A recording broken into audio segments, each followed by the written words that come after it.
All right, we are live for the Mike and Mario show. Excited to be back. It's been a while, but we're here nevertheless. So, Mario, how you doing, my friend? Yeah, I'm doing well. Good Friday today. So here it's a holiday, I guess, in the US as well. Yeah, So and it's a yeah, beautiful day. And yeah, it's nice to be back. You were yes, away last week, but yes, it just makes you more keen to come back. And I think the viewers also miss the Mike and Mario show. definitely, definitely. All right, so we are live now. Looking forward to connecting. Lots of stories to get caught up on, as well as things to look forward to. But one thing I wanted to start off with, just because it's making headlines, and of course, take it for whatever it's worth, but it's worth talking about because well beyond your country, my country here, we've been very blessed and privileged to be able to live the way we've lived, but yet in other countries, they have not been able to share in those same privileges. And so I'll put together a little visual aid to kind of start us off, just because I think the fiat currencies, as the world spins, is the primary problem, and it's reflected in the cost and the increased cost of living and everything around us. But Mario, when you see this visual aid, what's the first thing that sticks out or comes to mind on your end? All the paper money, really. Yeah. Yeah, and the thing is that we hear people giving excuses like supply chain, the war in Ukraine, Hmm. but no one talks about the 30 plus uh, years Hmm. of globalization, financialization of the Mm, United States, of the yeah. Western Yeah. European economies, where we've outsourced a production of everything that's real to all these other countries that are not in the West. And we've created a massive credit bubble. We've allowed central banks to create currency, trillions upon trillions out of thin air. They've bailed out Wall Street back in '08. Some people forget that. And we're paying for that because they had to issue debt to bail out Wall Street. That's how it works. And Yeah. the taxpayer has to carry that. And the same thing goes for the UK and Europe. Yeah. Europe was bailed out in 2012. These are based on credit and consumption, and where we've outsourced all the production of real things and the extraction of real things like commodities to other countries. And now it's coming home to roost Yeah. because, and I think 2020 was the key there. The amount of trillions that the major Western central banks created spooked the BRICS countries, and they're saying, "Yeah, we don't want your dollars or your euros or your pounds anymore," Right. and, and that's reflected in the value of the currency. Of course, many people look at it as inflation, but the inflation's already been baked in the cake. And Mm. what we're getting now is the value of our currencies dropping. And when that happens, the value of everything that we have to use to buy, use the currency to buy, goes up. Right, right. Very bullet point. And so one of the things that came to my mind was that just how the global assault on the working class in particular that are forced to use the fiat currencies that have been deliberately destroyed, and those currencies in and of themselves have been the primary catalyst as to why this wealth transfer is still it's becoming more it's becoming harder to hide, because governments now are looking for as many excuses as they can to point the blame towards someone. And of course, the Middle East, as well as the Ukrainian Russia situation, is the primary reason they're going to use that.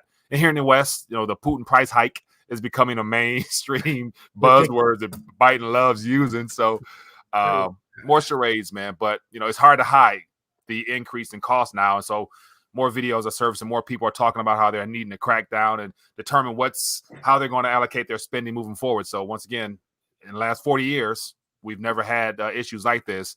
And even in the UK, I'm seeing more articles talking about how the price of living, the concern of living, things like that, and it's impacting people's overall happiness and lack thereof.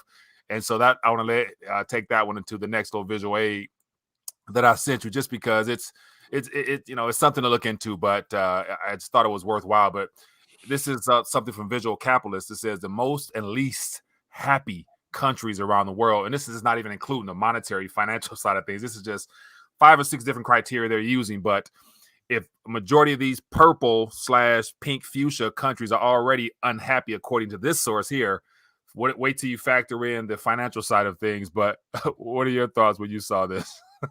Well, I'm not surprised that the Ukrainians are very unhappy. You can least happy in Eastern Europe, and I was surprised to see there's an island there Let me off see the if I coast can. of Africa. There, Yeah, what's it called? let me zoom in here. Mauritius, but that's it says is the most happy in Africa, but it's not even in Africa. Yeah, And but yeah, I was surprised that Brazil was fairly happy, yeah, 6.3, and I was surprised that Portugal is less happy than Brazil because I think of Western Europe still pretty good shape relative to like countries in Latin America. hmm And Finland, I guess, looks like the happiest country in the world, and they're looking to join NATO as well. They might yeah, not be too happy after they do that because correct. I don't think the Russians are going to be too impressed about that. Right. Putin's already made it clear, what's on the table if that happens. So, but I just thought this was interesting because the metrics they're using, which it says here: social support, life expectancy, freedom to make life choices, generosity, GDP per capita, perceptions of corruption, and positive and negative effects. So, those are just things that has nothing to do with Yeah, the financial realm but because, even within countries, maybe like Australia looks very happy, yeah, and even Canada, but I think there's still also a lot of very unhappy people in those hmm countries, especially in the last 2 years. right, People forget very quickly what's happened in Australia and Canada yeah, because of that thing, right, that we don't right. talk that much more about. Right. And is it any surprise that, whereas I think this article mentions about Canada being Canada as well as Australia, one of the happiest. And I'm thinking, like, I don't think the Canadians are really all that happy given all the things that they've experienced and witnessed, as well as the fact that their Trudeau is the World Economic Forum's primary puppet. So I'm like, but it was entertaining to say the least. But I want to touch on the next one that you shared with the map and how the actual size of the countries are not really what they seem. But what this is what you said to me. So share your Yeah. thoughts on this one. Well, the world map that we usually see is called the Mercator map, hmm and it focuses on the northern hemisphere.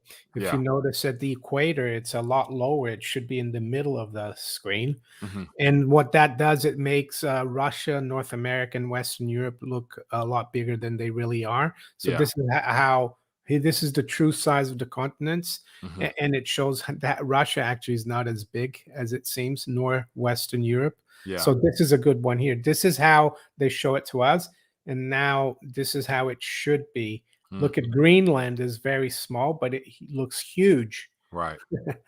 Right. But I'm not sure if that's to do with the vestiges of colonialism, if, Right. you And know, and I has I'm thinking of, like, when you look at the globe, the Earth globe, and how it has been changed. And I'm assuming this what we see in the US from academia is a lot different than what they might see in South America or even in Africa as far as the actual size of the continents, because each creator of their own digital versions of a globe has their own incentives to make it look like they're bigger and better. Like here yeah, in the North America region, America's so much bigger. yeah. I actually think if I remember well in Brazil, we used also the Mercator map, so it Mhm. doesn't really matter. Yeah. But so let's keep moving right along. For those that are plugged in, appreciate you for blessing us with your presence. Definitely throw out some thoughts, ideas, suggestions, and we'll do our best to touch on them. I But just wanted, go ahead. No, go ahead. I wanted to touch upon you said something about the cost of living and how the average worker is getting hit harder. hmm And that's what inflation does. It hurts those on fixed income, those pensioners, the working class, Yeah. the poorer people, Right. uh, and the people who are wealthy. They're able to, because they earn more, they can put more aside and convert those fiat currencies that are going to zero for real things, and they actually sometimes become even wealthier. So it's a Right. system that's created all the inequality in Latin America and in other third world countries.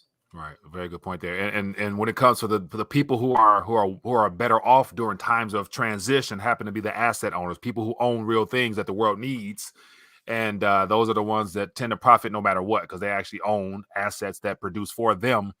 And so that goes into our education system and lack thereof, and how we view our labor and everything else. But a lot of this is playing out right now, I think, with the whole Twitter Elon Musk feud. He has 282 billion net worth or worth in total, and he willing to pay 3 billion or how many ever billion, 43 billion actually 43 buy it. billion, yeah, yeah. Right. So it's like he got some money to play, a currency to play around with. So primary example of how the last 2 years have been very generous to a lot of asset Yeah, owners. I remember a few months ago he sold quite a few shares in Tesla, Several and rounds.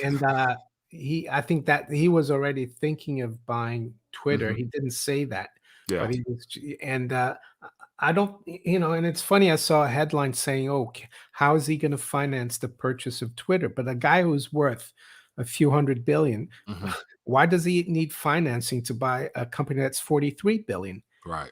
Right. Because when I listened to him, I think he was on the what's it called? Something B. I'm not sure. As recently? Yeah, he was doing an interview with this. They're kind of I forgot their name now, but it was a really good interview, and he was telling them that he doesn't have any debt, he doesn't Mhm. have any offshore accounts, and that his finances are very transparent. Mhm. So it's funny that the mainstream media says, "How is he going to finance the purchase of 43 billion?" Mm. Well, I mean, very easily. If he's got 250 billion worth of Right. Tesla, he can sell a quarter of that and Right. buy Twitter. Right. Or just leverage having ownership of Tesla and use that to finance, because He in that could. class most people love to use other people's Mm, currency, yeah, i.e. the Robert Kiyosaki. So why use your own when you can easily get yeah. someone else's? I'm not sure he's that kind of guy, but maybe Yeah. he is. Who Yeah. knows? But I would also assume he has a nice hefty team of individuals around him that can, chime in where he's lacking in financial Mm, literacy or whatever. So but let's keep moving along. Man, we got lots of stuff to touch on, but you kind of hinted at where I want to go next, and that happens to be about just the headlines that are popping up, primarily in the developed world, but definitely the pain and impacts being felt in the other nations that are not getting enough attention. And so this is just something out of the Guardian talking about the cost of living crisis. And of course, the Bank of International Settlements is coming out with their 2 cents on it. And they're pointing to inflation or whatnot, but not telling us that it's their fault and the central banking aspects of things, the reason why things are the way they are. So I just thought these were interesting because people are feeling the pinch in real time. And even in this article here, um, one of the fathers was talking about his concern of the cost of living going up and his inability to sustain himself, and he's afraid that he might have to turn to crime. And I'm yeah, thinking like, wow, like, okay, that typically happens during times when things are tight. You got a choice, feed your family or go make something happen. And I'm like, wow, we haven't really seen anything yet. And I think this story is out of the UK. So it's like, wow, like, yeah. I saw that. Yeah, and that this guy he lost his job because he hurt himself, Hmm. so he's on benefits. And I'm not having a go at people who are on benefits. Yeah. Sometimes, they fall in tough times Right. because of no fault of their own. And when you have a job that doesn't pay well, it's difficult to save so that you can keep going if you lose your job. But it shows again that, and this is my opinion, that Hmm. the welfare state makes people more dependent, Hmm. and it costs people because if we didn't have to finance the welfare state, even people who, for example, didn't earn as much as a well-paying job, maybe I think he was a laborer or something, he'd be able to save more. And if there was an inflation as well, he would be able to afford things. Hmm. But now what he's talking about is universal credit, which is basically the dough. They call Hmm. it universal unemployment benefit, and it's only a few £100 a month. And I think even if there wasn't a cost of living crisis, you still can't really live on 260 pounds a month, Right. even if inflation was zero. So Yeah. yeah, it's unfortunate. I feel bad for that guy, and I think he's not the only one. I saw a tweet last week from a Labor MP, Hmm. and it just shows how he's out of touch. He was talking about two of his constituents, a couple in their 80s, and apparently they've had to turn off the heating because they can't afford it anymore. Yeah. And the husband, who's 83, is thinking of going back to work. And this MP said, how can this happen in the fifth richest nation in the world? Well, he hasn't been looking at, you know, the monetary fiscal situation for the last 20, 30 years. Yes, Right. we are living on debt, and that's why it looks like we're wealthy, not just in the UK but also in the US. And that's not saying that uh, the standard of living here and in the US are, are bad, Hmm. but we've been living on borrowed time. Right. I agree. And speaking of living on borrowed time, the baby boomer generation, those who have put in the most work, that's the demographic I tend to really dive deep into, because they were part of this hyper financialization of the monetary system, and enjoyed the benefits of it. But now things are starting to hit the fan, and debt is the primary reason. And you mentioned retirement, having to have to consider coming out of retirement. So there is a new movement beginning right now, and it has to do with unretirement, and it's on the rise. And so I thought about this, and so it says a lot of U.S. workers now are deciding to get back into the labor force just because of the increased costs and things that, when they were being told to put aside funds, they were not able to. Basically, they didn't have a foresight in realizing that monetary policy would end up being their worst enemy and destroying what they thought, that pot that they thought would grow exponentially. Yeah, In actuality, it's compounded inflation has eroded that significantly. So but unretirement is something we're going to hear a lot more about, unfortunately, and that's why, yeah, it Yeah, touches they my they heart. haven't been listening to the Mike and Mario show, I guess. Right. And the other thing I would say, even the baby boomers who are better off, Hmm. you know, uh, they're not guaranteed either a good retirement, because uh, if the Fed and other central banks go ahead Hmm. with their tightening, we could see stock markets correct big time, and a Hmm. lot of their wealth is parked in paper assets, Right. things like stocks and bonds. They have very little hard assets, I would say. Right. So even those people who are middle to upper class, they're under threat as well. And I think that's probably why the Fed in the past and the Congress have been so determined to stimulate things. But Hmm. will they pull the plug this time? Who knows? It feels like they want to, but you never know. If you look back, the Fed, whenever they start tightening and there's a problem, a big crisis, they reverse everything and start printing again. But Right. this time, if they do it again, Mm. it could basically destroy the dollar, and you destroy the dollar, and you destroy, because people are going to say, when are they going to stop this? Right. Yeah, so I have some very deep opinions on how things will unfold. And so but let me get to this first. So you mentioned about hard assets, and in regards to, if not if but when a correction occurs, how it's going to be a readjustment of the pricing of every single thing, and including hard assets. And the primary asset that people have been taught or been led to believe is a reassured guarantee wealth preserver mechanism is their home, their real estate. And Oh, so yeah. for the retirees in particular, once you secure your house, pay for it or not, that's an asset you can keep and borrow against and pass on, whatever. But we're witnessing how that might shift. And then also beyond that, the stock portfolios, all the financial products that were sold to us.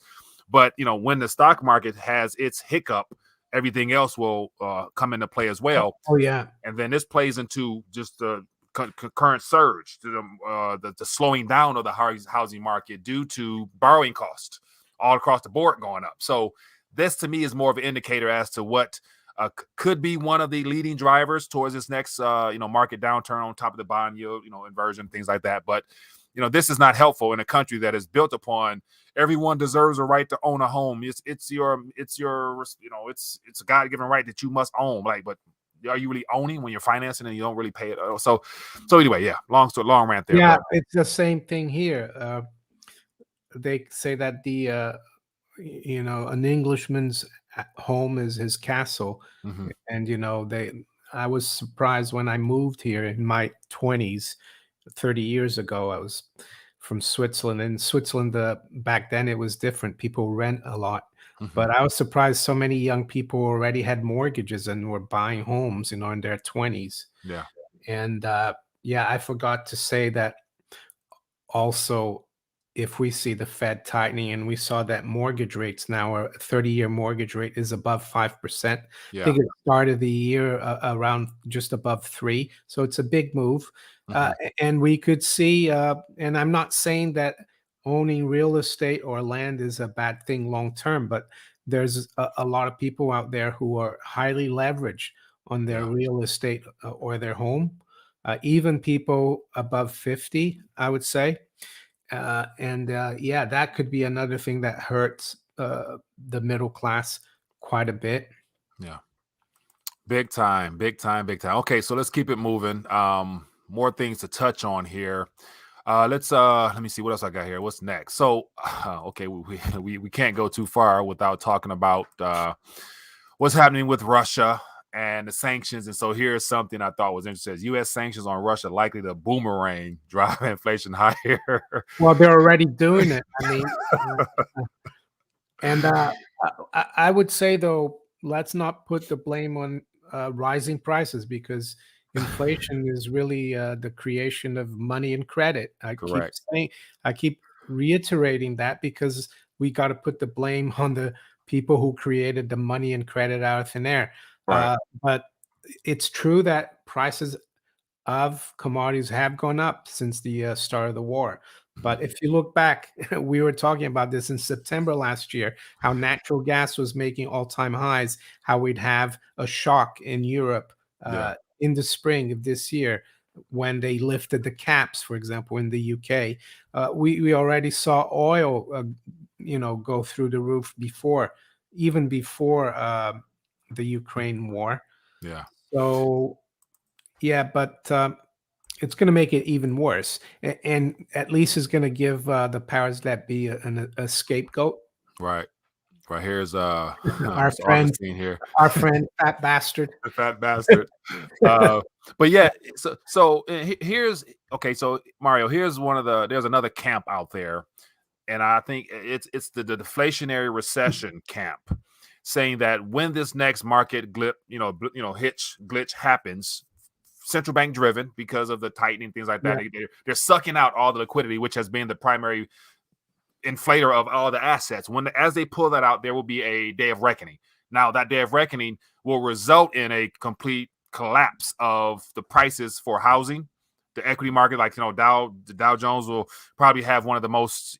I saw that chart you shared. I shared as well. The Dow to go ratio, basically saying that when the Dow drops, maybe half of an ounce would be the equivalent of what you could use to acquire a share of the Dow, which is a significant drop. So in that environment there, for those who have liquidity or access to funds, that will be the biggest buying opportunity in a sense, because everything might be cheap. The deflationist camp, I think they confuse terms because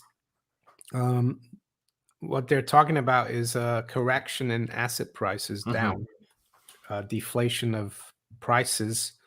But I think what's going to happen is that the currency for everyday goods, for basic necessities, things are going to get worse. We had it in the 70s, and the same people, the Keynesian economists who are still in charge, they didn't think it could happen in the 70s, where you had a recession and rising prices. And again, they think it's going to be the same. They think that we're going to have deflation of prices. Yes, maybe asset prices, but consumer prices, I think, are going to remain high because Yeah, all the currency and credit that has been created out there is still out there, Hmm. and I doubt the uh, the Fed and the other central banks really want to see uh, the money supply really tumble, Yeah. because that would be deflation. What they're going to do is try to unwind their balance sheet. So I'm not in the deflationist camp. Hmm. Uh, People have been looking at money velocity, like Jim Rickards, Yeah. and he didn't see this rise in prices or inflation come. So they've been wrong about it. Yeah. So to reiterate all that. So on the consumer goods side of things, the things we need on a day-to-day basis, food, water, shelter, whatever, you're gonna see a continual spike higher as currency chases those goods because they're finite in nature. Yeah, and our currencies are going to go down in value as well. So it's gonna require more units of currency to acquire the things we need on a day-to-day basis. And then on the asset bubble side, like for the stock market and the Yeah. real estate, so those prices will correct and Yeah, come down and to the a. liquidity, the ideal liquidity, in my opinion, to have is gold and silver, because Mhm. they're real cash. They're going to hold their value and might even go up quite in relative terms. Yeah, And yes, and hard assets as well, commodities are going yeah, to hold their value, and that's why it's going to be really tough on the majority of the public, and it's going to be tough even on uh, the people who are asset rich, mhm, paper asset rich, I think. right, right. So I want to here's that chart I was referring to here. We're showing the Dow to gold ratio and just this, this technical analysis of long-term trend of what could be in the future. And so this red line all the way down here is the Dow Jones if it happens to tank what a Yeah, half an ounce ago, not a single ounce, but a half, which yeah, has never really I, happened before. yeah. I'll go through this a little bit, because I've seen this Dow gold ratio going back to like the early 1800s. Hmm. And what you will notice is that in the 1800s and up until 1913, Yeah, the Dow gold ratio, it was choppy, but it was quite stable. yeah. And basically, this is how many ounces of gold you need to buy a Dow. Hmm. So the higher this is, the it means the top of the credit cycle. It Hmm. means a bubble. And ever since 1913, if you notice, the credit cycles are getting bigger and bigger, Right. and all this will mean, if we go to below one, it means that with 1 ounce of gold, you'll be able to buy two Dows. Hmm. And yeah, I think that could happen. And we will have to see what happens after that. Right. If the Fed stays around, we could have an even bigger credit, growth, Yeah. another cycle of growth in the next 30 years. If not, if central banks disappear, we could see the credit cycle start up again, but it won't get as extreme under a Hmm. central banking system, because central banks, they and the Fed especially, they've been artificially inflating these credit bubbles. Yeah. And that's why they're getting bigger and the corrections are getting worse. And if Yeah. you look at that again, actually, the top of the last credit bubble was Hmm. in around 2000. You could argue that we've been in deflation in terms of real money, gold, Yeah. since then. Good We point. have had a counter trend rally, but now it seems to be keeling over again. Yeah, and then also just on we witnessed the global lockdown, and just that to be reflected in just this small little just a little jolt. It was minor in comparison to what is probably on the table moving forward. So this got it going out to 20. I don't know, tell her what time frame this little line goes out there, but 2030, yeah, it says it's the it's 20. it's within this decade ultimately. It's So possible. It could be even quicker. Who right, knows? right, Or it could be, especially. or it could take a little longer. Right. Especially with every central bank, the UK, Canada, everybody's they all are coordinating this Mm. tightening phase that has never been done before under this type of fractional reserve credit dependent system. So they, they clearly know what they're doing. They're not incompetent in the fact that they're trying to deliberately bring down some things so that they can rebrand, restructure, and issue the digital versions only, and basically have the ultimate welfare state. Because if society crumbles, the supply chain is the primary focal point of everything. Real goods and services moving logistically, putting everything on a blockchain ledger, tracking, tracing it, and then they'll allocate it according to your score on your phone, the ESG credit score, all that other stuff that's a part of this global heist is so predictable, in my opinion. But yeah, to move on further, let's talk a little bit about what's happening with the yen. So you did a great video that's going viral right now as we speak. Shine some light on what's happening and what got you on this? Well, I've been talking about how all the major fiat currencies in the world will eventually go to zero, that they're all sinking.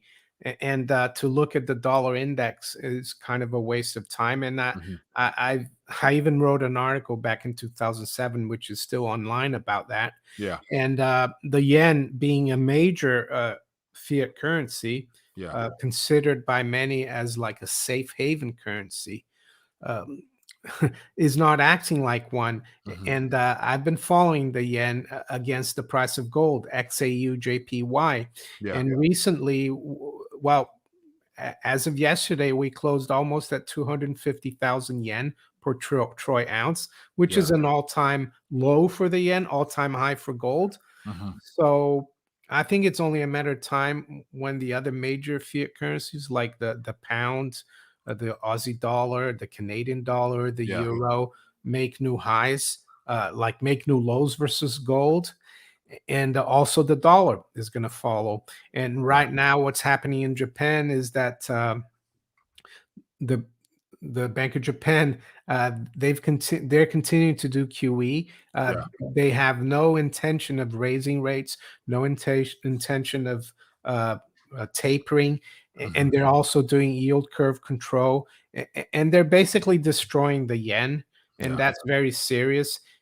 And I think also the Bank of Japan and Japan, they've been a guinea pig for this monetary policy that we've seen in the West, extremist policy of zero rates or negative rates, QE. And I think eventually we're going to go the same way of Japan, and we're going to see our currencies drop massively versus gold, which is, of course, gold going up. Right. And that's why I think it's so significant what's happening to the yen.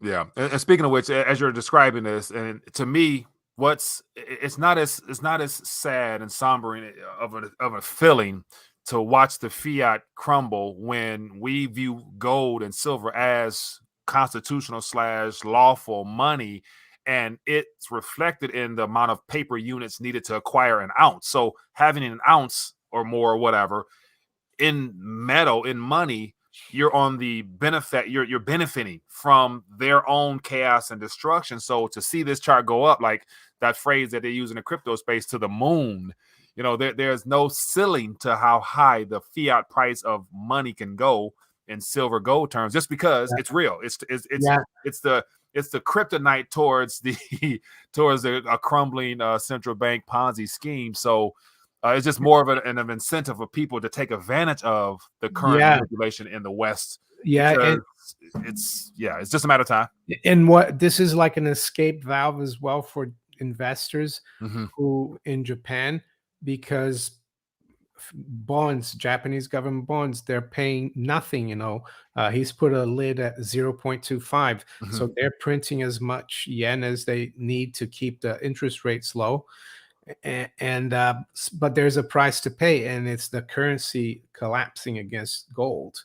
Right. And I think eventually it will happen in the US and the UK, because we can't afford to let the 30-year or the 10-year yield go to 4%.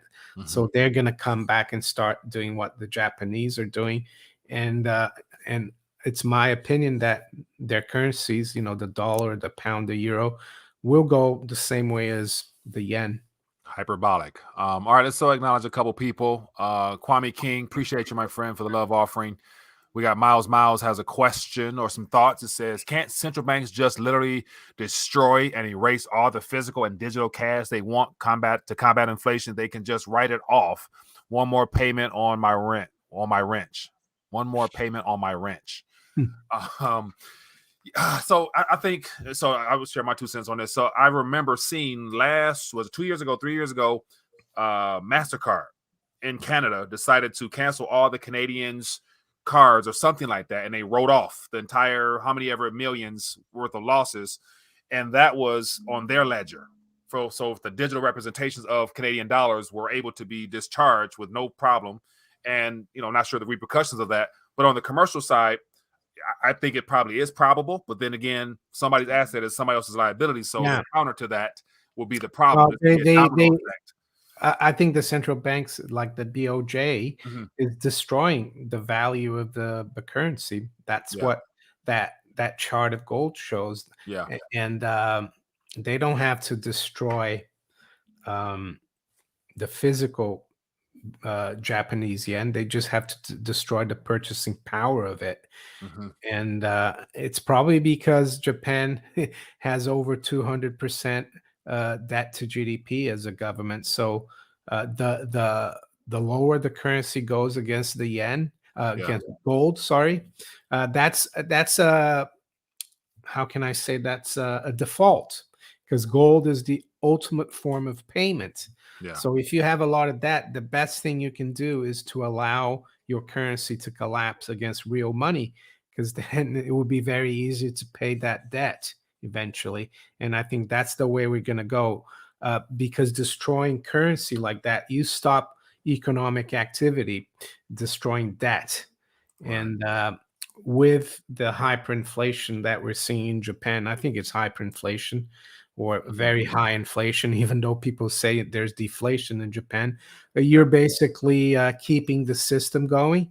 And yes, it's the next best thing to physically destroying the currency, I would say. Right. And speaking of that, as you're saying that, first thing that came to my mind is that I remember always having heard that the Japanese people, they are probably they have the greatest, that their demographics are a lot older and they're savers. So they have, they're considered a superpower when it comes to savings. So they're the ones that are basically being hit the hardest with the weaponization of the yen. And so they're literally losing more than we can ever imagine, because they're considered to be like super savers in a sense. Yeah. And what's happening here too is that the BOJ is kind of a foreign arm of the Fed. Mm-hmm.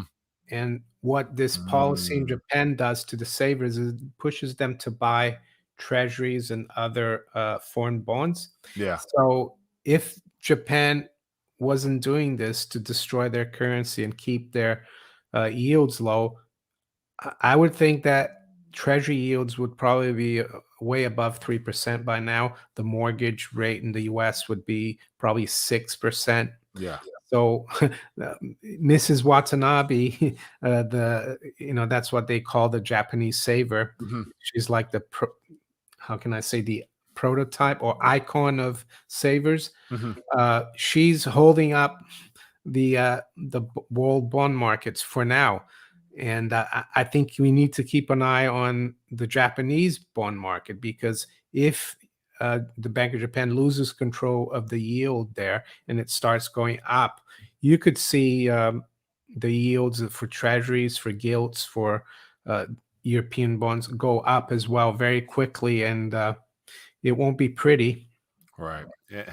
And then, to counter that tradition of being savers, and that's a part of their culture, another country that also has, savings built into their culture happens to be the Indians. That it says households have stocked up 25,000 tons of gold. So it's a different type of savings for a different outcome. But in Japan, they got the digital representations and all types of products. Whereas in India, they got actual jewelry around their neck in the form of real metals that. And this is according to the World Gold Council, and I don't trust the World Gold Council. They're aligned with the central bankers, and they're trying to push the Indian public to basically uh, Lease, sell their gold lease out their and gold. have yeah, because they're saying, "Oh, you should have ETFs." Physical gold is too cumbersome, and so don't trust the World Gold Council. And to if there are any Indians watching here, keep your physical gold. Yeah, yeah. And I definitely imagine for everyone that's tuned in to Manico 64 as well as RTD, we really they know the importance of getting their weight up literally. So Mm. I doubt it's hard to fool someone on the Austrian school of thought anyway, especially give and take what's going on now. But let's get to some questions. So feel free to throw out some thoughts, ideas, suggestions, questions, and we'll share our 2 cents on it. And yeah, lots of stuff is unwinding very rapidly. All right, let's see here. If anything jumps out to you, Mario, feel free to. Yeah, Rolf Steiner says this is a huge battle. Let's see. Where we at? Of the entire world to get out from under the American empire jackboot. I agree, but I don't think it's the American empire in terms of the American people doing this to the world. It's more the financiers, the Anglo-American Wall Street, City of London establishment, Mhm.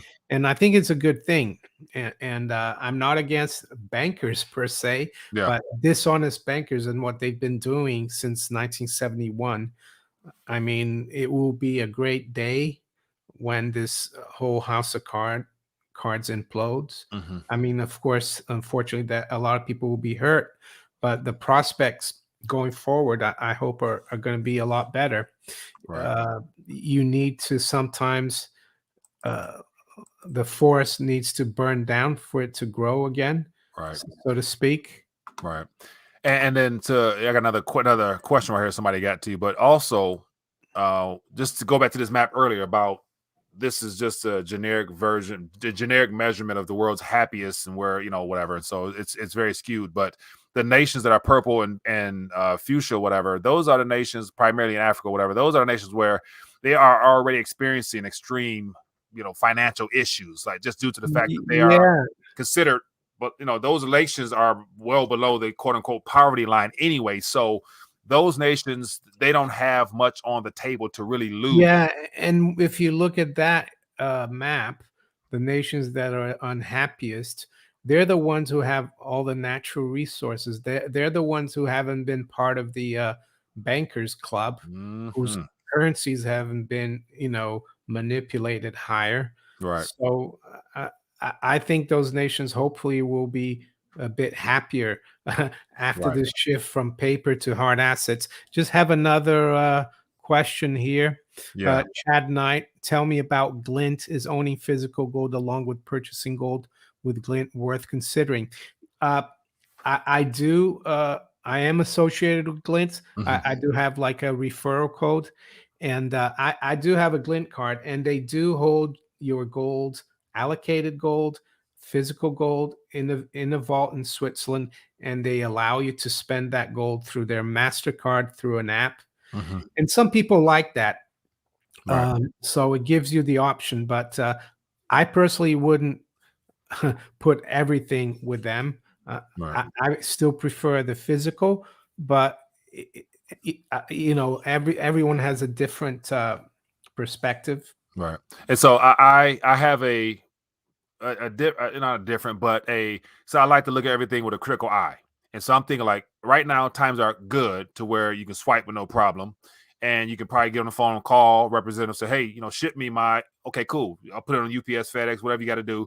But I'm thinking like when stuff hits the fan, like what we're anticipating could be in the future, rule of law and Yeah, contracts itself will be suspect to whatever yeah. jurisdiction you Well, have to go fight those things. I'm like, in the short term, great. In the long run, I would question it just because I wouldn't trust no yeah, man no, as and stuff that's hits why the fan. I prefer still physical, Yeah, and but some people might want to right. So prefer diversifying that. and having a little bit. So I do believe that Yeah, that is a great strategy, yeah, just because you never know because how stuff, where yeah, the wind may blow. yeah, and I guess yeah, there is a danger that world goes Mad Max and things get ugly, Yeah. but there's also a danger, if you want to call it that, the world keeps chugging along. So Correct.